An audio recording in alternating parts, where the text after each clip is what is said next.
Hey everybody, this is Edan of LightCycleAstrology.com. Welcome back to the channel, friends. I hope you had a great weekend. Well, today is the last day that Saturn spends in the sign of Aquarius. Tomorrow, 8:35 a.m. Eastern Time, Saturn moves into Pisces. So we're going to talk about what Saturn is like in the sign of Pisces, archetypally speaking. I've come up with some themes for this particular archetypal combination. And I'm also throwing in some examples from the 1930s, 3 times ago when Saturn was in the sign of Pisces, to sort of illustrate some of the themes I came up with. Now, before we get into today's content, I'd like to ask you to please like and share the video and subscribe to the channel if you haven't already. If you like the content, that helps the channel grow, and I so do appreciate that. Also, I do fund this channel by my consultation practice at lightcycleastrology.com, which you can go to if you're interested in a reading, and message me and I'll be happy to answer any questions you might have. Okay, as we always do, let's go ahead and pull up the real-time clock now and take a look at Saturn entering a new sign here, which happens tomorrow, March 7th, 2023, right around 8:35 a.m. in the morning Eastern Time. There is Saturn at 0 degrees and 0 minutes of Pisces. So we haven't had this since the mid-1990s. It's been about 28 years. And Saturn is going to spend about 2 years and 8 months all together in the sign of Pisces. The first time Saturn leaves, it's going to be right around, let's see here, we go forward on the real-time clock a couple of years, and then we get to about May 25th is the first time that Saturn leaves Pisces and enters Aries. And look what happens. There's a conjunction between Saturn and Neptune. Now, by May 25th, 2025, this conjunction is happening in the sky in Aries, but then both of these planets turn retrograde and go back into Pisces over the course of the last months of 2025 here. So there they are by September, and then by October 2025, we get both planets going back into Pisces and spending a couple more months until they turn direct and then leave for the final time, for the next 28 years into the sign of Aries, and then begin to move around the zodiac once more. So this is a major, major transit that happens. If you're lucky and you live a long time, you might experience Saturn in Pisces 3 times during your lifetime, but most of us probably would only get to experience that 2 times, since it takes 28 years to go around the zodiac or the ecliptic. So this is a big transit. What are the archetypal themes for such an event with Saturn in the sign of Pisces? We're going to get into that. But before we do, I want to show you guys the last time that Saturn was in Pisces, just on the real-time clock here, before we get into the meaning of this, is 1994. Saturn moves into Pisces, and there's a very interesting conjunction between Uranus and Neptune in Capricorn. So Saturn would have gone through the sign of Pisces, experiencing receiving a whole sign sextile between these 2 planets that are in conjunction over that couple year period here. So that's one interesting thing that you see during the 1990s. If you're going to compare periods of Saturn in Pisces historically and sort of research what that was like, what was happening in the culture, or during your life at the time, you want to take into account these outer planet transits, because this time around Saturn is going to be co-present with Neptune in the sign of Pisces. But the time before that, Neptune would have been forming a whole sign sextile from Capricorn. And then if we go back to 2 times ago that Saturn was in the sign of Pisces, that would be 1964, a very famous period indeed, right? During these 1960s here. And look what happens now. Neptune is back in Scorpio, making a whole sign trine back to Saturn the whole time that Saturn is in Pisces during the 60s. And the amazing thing that I think that really stands out, that is just very historically amazing, is this conjunction between Pluto and Uranus. A lot of astrologers have pointed out that where do you get that tumultuaneity from the 60s with the Vietnam War and the the culture shift that was happening with the sexual revolution and the counterculture that sprang up. Well, this is really interesting because this whole period of Saturn in Pisces during 1964, 65, 66 was seeing an opposition by Saturn running through that sign to these planets over here in Virgo. And then you get all of that wonderful music that comes out of the 60s. This trine from Neptune to Saturn, I think, is kind of instrumental in showing you where you get some of these themes from, specifically for this period. And then if we go back, we're going to go one more time back to the mid-30s, 1935. We get Saturn in Pisces, and now Uranus, by April 1935, Uranus enters Taurus. Neptune is in Virgo, in an opposition to Saturn. So these are some historical time periods where we get the last 3 times Saturn in Pisces, but as they relate to some of these outer planets, because this time around we also have Uranus in the sign of Taurus, and we have Neptune has come half circle to join Saturn in Pisces this time around since the 30s.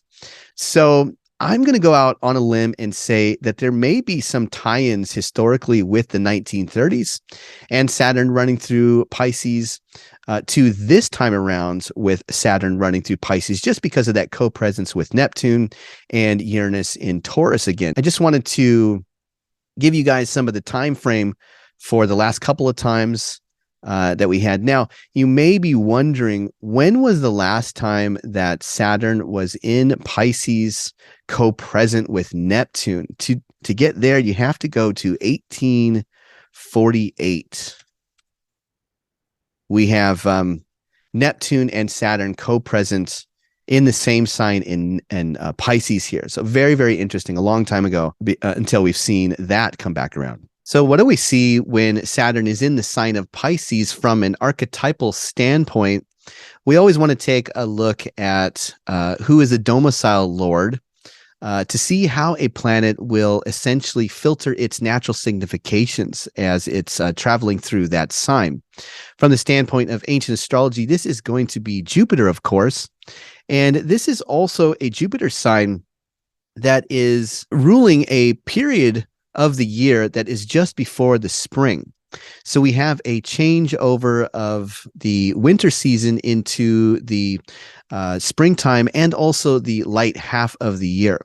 So one of the reasons why Jupiter in ancient astrology was said to be the ruler of this time of year was because there is this connection to redemption and light, where light and warmth are coming back because the springtime is just around the corner. This is also said to be the exaltation place of Venus. So it's a very sensual sign. But because there is so much sensuality expressed at this time of year, the ancients said that Mercury was depressed and in the sign of its detriment or fall within Pisces time. So these are some of the characteristics that we get for Pisces.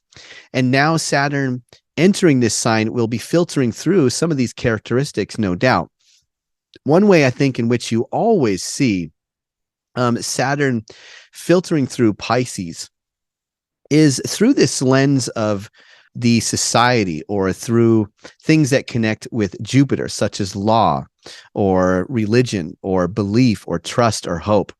So right off the bat, oftentimes you have these periods that are punctuated with an importance or an increase in importance with art and culture within the society. And that's because, again, this is the exaltation place of Venus.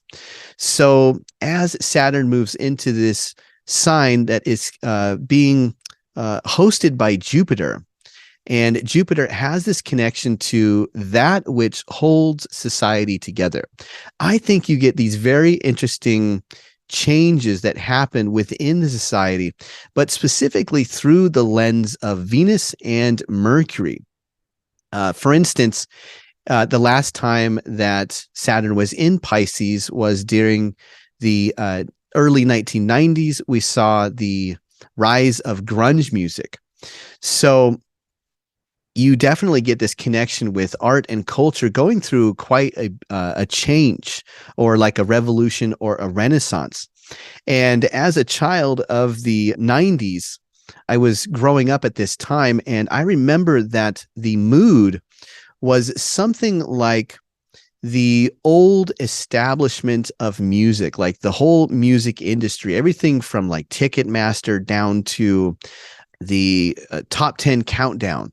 Everything was affected. The culture was radically changed from the standpoint of, we almost took the music and the culture of the time and threw it into the garbage can and rebelled against it, lit it on fire, and said, look what three guys in flannel shirts can do with these very basic, dirty sounding kind of effects, guys screaming at you. This was Saturn in Pisces, this mood, right? Where you took the status quo and said, no more. It has to be rejected. And so this was a big, important changeover within society. You also see the same thing happen during the 60s, the time before that, when Saturn was in the sign of Pisces, where you had a major changeover in the culture. You had the beginning of the counterculture, the hippie movement, the sexual revolution, the protests for the Vietnam War. You do get these very accentuated periods where art and culture really changes when Saturn goes into Pisces. And I think, again, that's because Pisces is, from the standpoint of ancient astrology, being ruled by the planet Jupiter.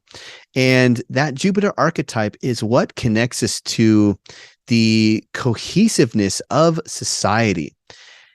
It brings in the elements that are making society stay together or bind together.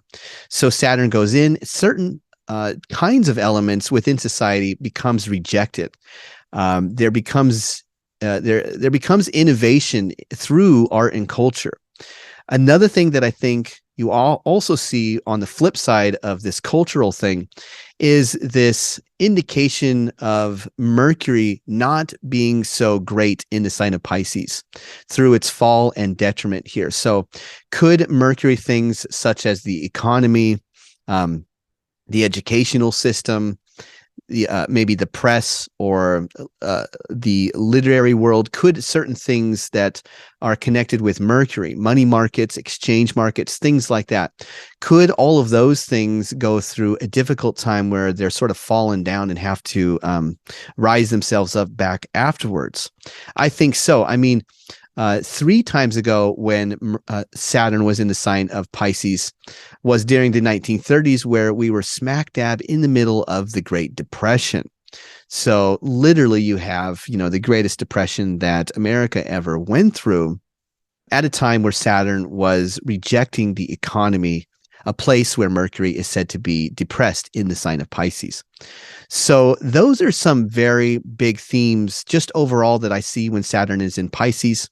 Some other themes that I see are closely related to this, but one of them could be like redemption and rejection. Pisces, because this sign is coming right before the return of spring, a time where, we would look forward to light returning after winter, to warmth returning, to life renewing itself, with flowers and animals, and being able to go out and plant new crops for the coming year for food.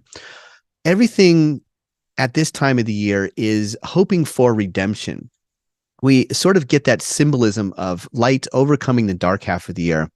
And Jupiter saying, I rule the time that we hope for the return of light, or the redeeming of light. Very interesting that you have Jesus associated with the sign of Pisces, because Jesus was a solar Messiah that essentially redeems the world from sin. So you do get these very redemptive themes within the sign of Pisces. But when Saturn comes here, Saturn is a planet that connects to the ways in which we reject things, right? So again, you have this theme where there are going to be things that we reject that may have to do with desires that we want for the future, Maybe it's a relationship. Maybe it's the way we create art. Maybe it's the music that we enjoy.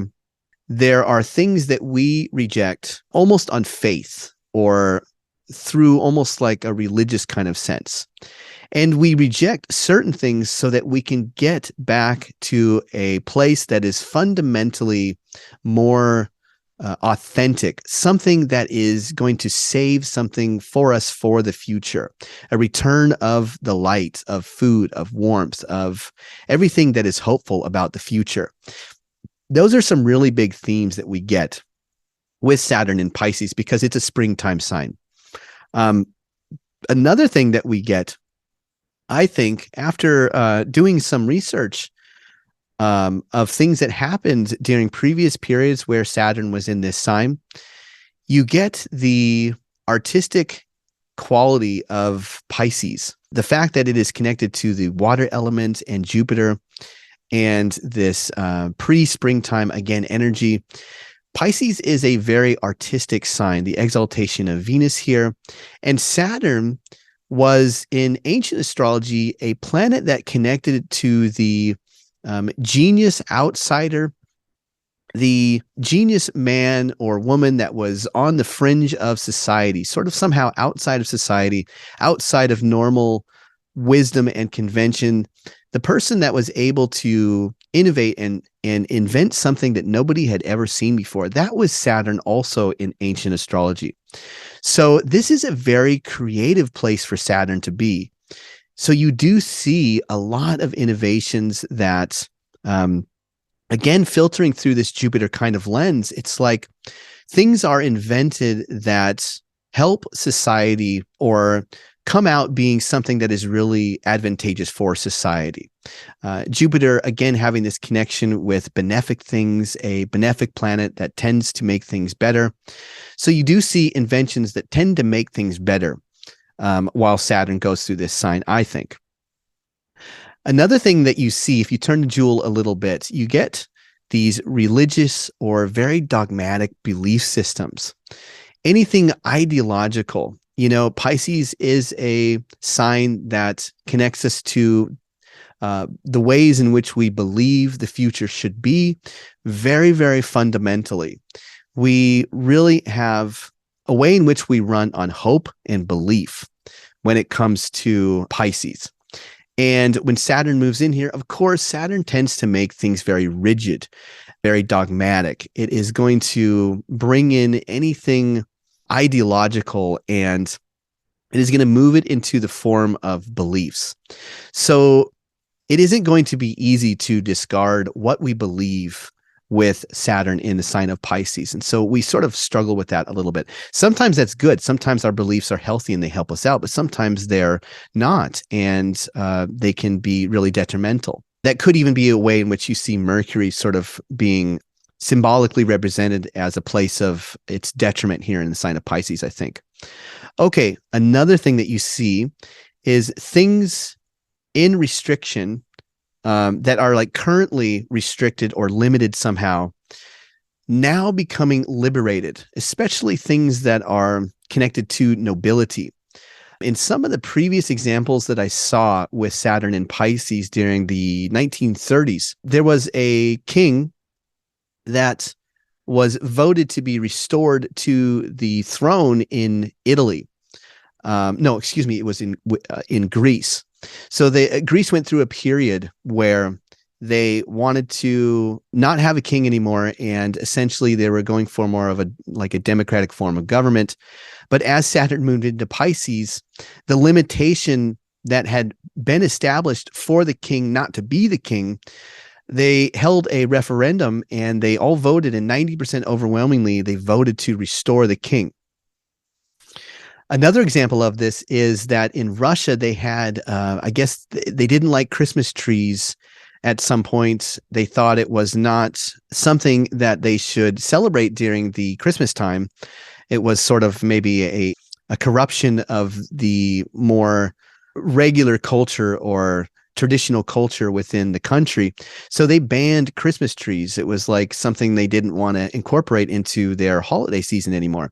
But when Saturn moved into the sign of Pisces, they restored the Christmas tree to an article of celebration. So very interesting ways in which sometimes something that is limited right now goes through a period where it becomes liberated.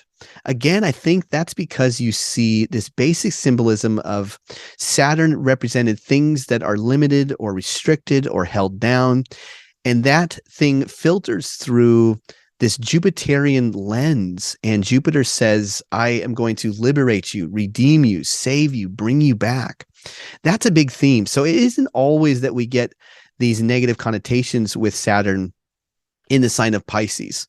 Sometimes we get some really positive things that are coming out of that.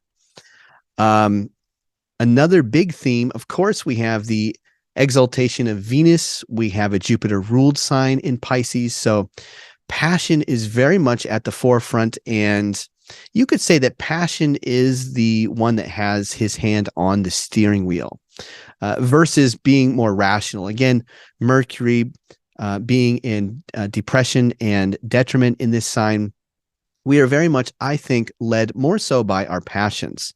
Even though this is Saturn, and Saturn tends to be more of a pragmatic fellow, I think you get a less pragmatic Saturn in the sign of Pisces because it's just a sign that is so connected to passion. Dissatisfaction, angst, and melancholy about what could be but isn't yet. Saturn's propensity here to be like a depressant because Pisces is this pre-springtime sign. And if you've ever experienced, being very, very close to something that you want, very much so, but not being able to really get it, that, carrot that is being dangled in front, that future image that is like so close we can taste it, but it isn't quite there yet. That's also Pisces, right? We long for the spring. We long for the summer to return and the warmth and everything beautiful and wonderful about the springtime. We're over the winter time. We're over the cold and the dreariness of it. That's very much Pisces. And it's as if Saturn comes into this very hopeful pre-springtime sign and says, you're so close to what you want, but you don't have it yet. And that can be depressing sometimes. So you do get this quality where there's kind of a dissatisfaction that is exacerbated here. There's kind of an angst or a frustration for not being able to fully realize that desire that you want so badly, that is right there, but it's not there yet. So things about what could be sometimes become very, like you just like almost lose all hope and faith with Saturn in Pisces sometimes. Okay. Determined leaps of faith where the sky is the limit, or giving up completely due to a loss of faith. This is really close to that dissatisfaction and angst and melancholy about what could be. This is more so about that faithful quality of Pisces, where again, you have this very imaginative sign that has this very ingenious planet moving into it. And so on the one hand, it's like you could almost convince yourself that as long as you put in the work, as long as you keep your nose to the grindstone, as long as you bring forth your most genius, innovative qualities with your imagination, you could accomplish anything that you really want. But then it's as if things flip and it's like all hope is lost and, you lose faith completely. That Saturn rejecting faith or hope. You sort of bounce back and forth, I think, with Saturn in the sign of Pisces between really having that amazing imagination to just sort of losing faith and losing your religion, like an REM song or something like that. Kind of bounce back and forth. There's a little bit of that quality, I think, with Saturn in Pisces. Springs of Renaissance. Pisces is a time of year where we move closer to new beginnings, and Saturn connects us to an older time of darkness. So I think one theme that you get is sort of the return of Renaissance here. being so close to the changeover into a new season, but then having Saturn, a planet that connects to things that connect us to the past and to the old dark of winter or the darkness of a past time. You get this quality almost of like a Renaissance fair here, where there's like the medieval dark age like coming in and kind of coming back as a new form of Renaissance, because it's this odd mix of like the coming of spring, but like Saturn representing things that are old. So you could literally be like a Renaissance fair type of thing. But I think that this could be like styles that come back, artistic things within society coming back, the almost nostalgic quality of like the 50s or classic cars or anything like that could come back. And there could be this real sense of like there's a renaissance with something within society about that, or within, just our own lives that we move closer towards. Dark magic, fantasy, and fairy tale. Saturn, this is such an interesting characteristic because Pisces is this very imaginal sign that connects to the water element, and you get this dreamy like quality. And when you mix that with the sort of dark Gandalf kind of wizardry, you get almost like a dark fairy tale or nightmare kind of characteristic with Saturn and Pisces here, almost like a Grimm Brothers fairy tale where there's all this beauty and wonder around you, this dream-like fairy tale quality around you, but then there's something dark like lurking in the woods that you don't want to go in and experience, that dark, scary quality of Saturn here. So those are some of the themes that I have for Saturn running through the sign of Pisces. Now, what I want to do is just give you some examples really quickly on some of the events that happened during the 1930s that sort of flesh out these archetypal characteristics. Okay, so in 1935, Caroline Michelson was the first woman to set foot on Antarctica. Very interesting. Pisces is said to be a feminine sign. We have a woman that is going on a brave journey across the Arctic Ocean, an ocean that is filled with icebergs, and she's doing it for the sense of adventure. So you have that very Jupiterian sense of adventure. You have it filtering through kind of a feminine form in the form of a woman that first experiences Antarctica. And then, of course, you have Saturn, which connects us to ice and cold and wintertime. A very interesting example, I think. You did have the seeds of World War II. This is another theme I didn't talk about yet, but because Pisces is right before Aries, and Aries is ruled by Mars, and Mars is the war god, sometimes you get the seeds for war, I think, at this time. You definitely see that during Adolf Hitler reinstating the Air Force that had previously been restricted after Germany loses World War I. In 1919, the Treaty of Versailles is basically signed and enforced by the victors of World War I, and this limits Germany's ability to have a certain amount of Air Force and Navy and military. And when Hitler comes in before World War II, before 1942, he begins to overthrow and rebel against this treaty through a succession of moves. And this sort of leads to war, a few years down the road. So one thing that you do see again is sort of this rebellious quality of Saturn coming through this very strong Jupiterian belief or fundamentalist kind of mood here. And then by the time Saturn goes into Aries, what do you have? You have the fall of Saturn, and then you have the World War II. So very interesting themes that you could sort of see almost with this pre-springtime sign here. The only Viking ship in Denmark that was ever discovered was discovered at this time. And there was this connection to it being very, very old. They thought maybe it could be 1,000 years old. So Saturn again here. Kodak releases its first commercially available colored film. Again, some revolution in the art within culture here. Alcoholics Anonymous first opens its doors. You get that redemptive quality of people coming together and saying, we are going to save ourselves from, we're going to limit and save ourselves from this addiction that is really detrimental to our mind. But it's people coming together, and it has this very Jupiterian, like, let's come together and redeem something that is really difficult here. Carlos Gardel, the king of tango, dies in a plane crash. I sort of wonder if this king of tango was a little bit like Kurt Cobain. I don't know, because I don't know anything about him, but I sort of wonder if this was this era's iconic musician that is tragically taken before his time. Let's see here. Roosevelt signs the Social Security Act. Very interesting. We're going to set aside money for old people. I think that this is really interesting just because, again, we have the depression or the detriment of Mercury in this sign. But here comes Roosevelt, a president, a presidential leader, sort of a Jupiterian figure that is going to bring the collective finances into an ordered system that provides for old people when they're retired and in their golden years. Very interesting.